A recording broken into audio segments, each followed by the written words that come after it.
Hello viewers, welcome back to Molecule of the Week. Let's just jump right into it. So here's our molecule, right here. Let's use the IUPAC nomenclature to name this molecule. First thing we need to find is the longest carbon chain. And so that's going to be propane. Right, so we also need to identify the functional groups present because that's going to change the suffix. And we see that we have a alcohol. So that's going to change that to propanol, like so. Now we also want to identify the substituents. And we can see that we have 6 fluorines. We have 3 on carbon 1, so that's a 1, 1, 1.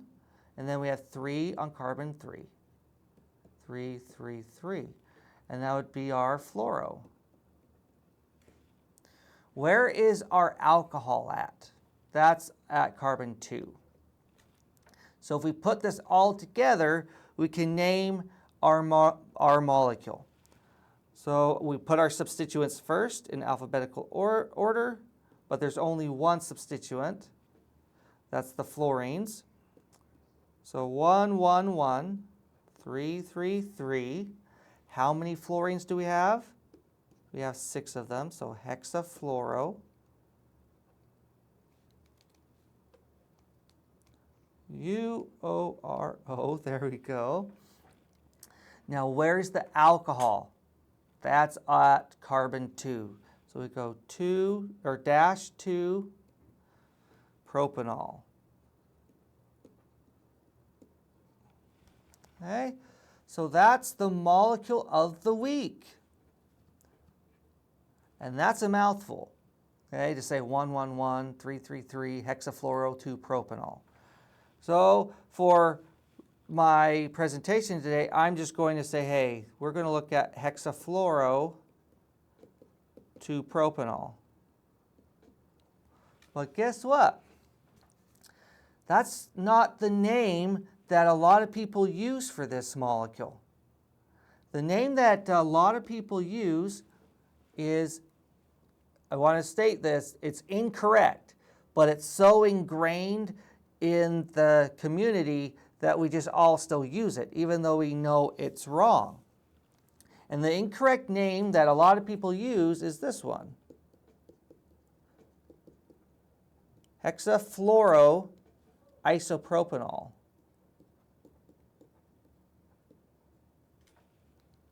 And we abbreviate it HFIP, hexafluoroisopropanol. And this is a solvent that a lot of organic chemists use in organic synthesis. Okay? Now, can you see why there's a chance that, or why it's erroneously called hexafluoroisopropanol? Well, let's just take a look at this molecule. What if I drew this? Like this. Right? That's isopropanol. But when you replace those 6 hydrogens with fluorines, as above, you can see how it kind of resembles isopropanol. So they just say, hey, what are those groups? Those are hexate. There's 6 fluorines, so we call it the hexafluoroisopropanol. But when we follow the IUPAC, you can see that's clearly not the right way to do things. Okay? So I can use these interchangeably. Okay? But do note that this right here is the correct nomenclature for the molecule of the week. Okay? Now, why is this so important? Well, it comes back to a history lesson here where this, the solvent was created from, look at this, it was synthesized by reducing hexafluoroacetone. So what was that molecule look like? Let's draw that real quick. So hexafluoroacetone would be F3 That doesn't look good, does it?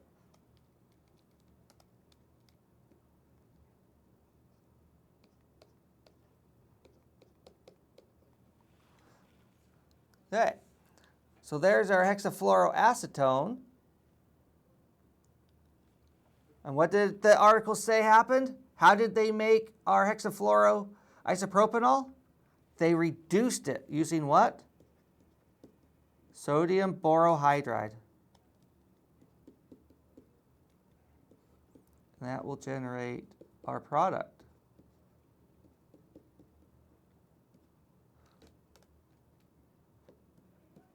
Like that. So that's a simple reduction.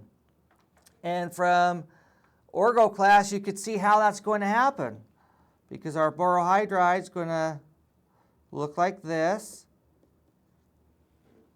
And then we can see how the hydride just slips right in. And then we generate this intermediate.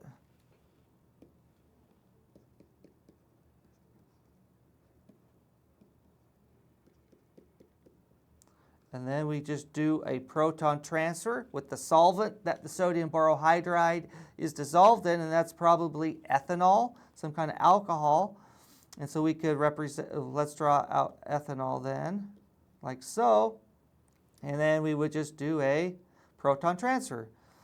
And we want to expand that out. And there's 3 lone pairs on that alkoxide. So we could use one of those lone pairs right there to come in and do a proton transfer to generate our product.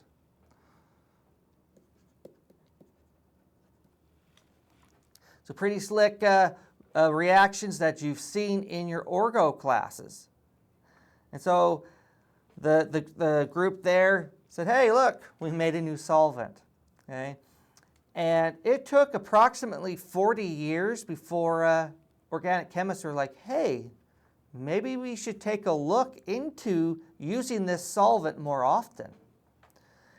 And so when we come here and we look at the first paper that the website references right here, open it right here, okay? And so in this paper, these authors are reviewing the physical properties of hexafluoroisopropanol. And they're saying, hey, look, this can, in fact, be used as a solvent. And they go to some reactions that we've seen in our orgochemistry class. So in panel A here, we see the Baeyer-Villiger oxidation. And you can see there's the solvent right there to do the oxidation.